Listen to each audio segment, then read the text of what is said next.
It's been almost a month since the fertilizer plant in West exploded, killing 14 people, injuring hundreds more, and essentially destroying the surrounding neighborhood.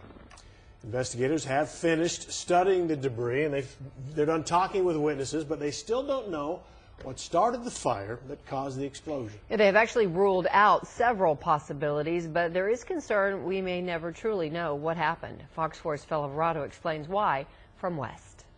There are signs that life is returning back to normal in the town of West, but investigators in their announcement today brought it all back. The ATF says that the cause of the fire is undetermined, but they have not ruled out that it may have been set intentionally. But there are others who fear that the cause of the fire may never be known.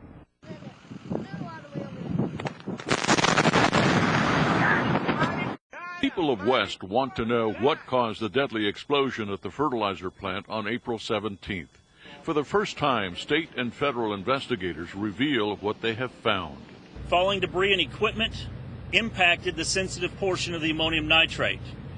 That caused the first explosion. A fire caused a smaller explosion, quickly followed by a second larger explosion after it ignited 28 to 34 tons of ammonium nitrate in the plant. The ammonium nitrate that exploded was equivalent to approximately 15 to 20,000 pounds of TNT. And while the fire caused the explosion, investigators don't know what started the fire. The revelations so far are giving some people closure in West, but they're still left with not knowing everything. It's still kind of in limbo, though, because you don't know how it all started and everything. It was just hopefully just a very unfortunate thing, and hopefully it wasn't something that, I know there was a guy arrested. Investigators say they could not rule out arson and only mention the arrest of first responder Bryce Reed for possession of a pipe bomb and bomb-making materials without taking any questions about the arrest.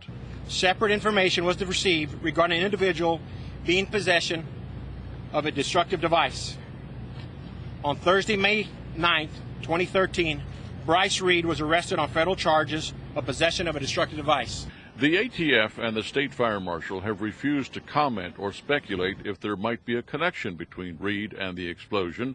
Besides the possibility of an intentionally set fire, investigators say they have not ruled out the possibility of a faulty electrical system at the plant or of an old battery-operated golf cart that had been recalled because it was known to catch fire.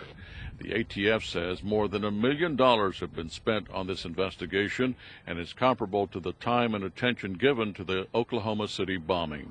Investigators say of the 14 people killed by the explosion, 12 were first responders. I don't recall a tragedy of recent times in Texas, and certainly one of the worst in American history with first responders. The ATF says its investigation at the plant site is now complete, but that this is an ongoing criminal investigation. The owners of the plant released a statement today through their attorney saying basically they acknowledge the work of the investigators and that they will have no more statements so as to not compromise the investigation. Phil Alvarado, Fox 4 News.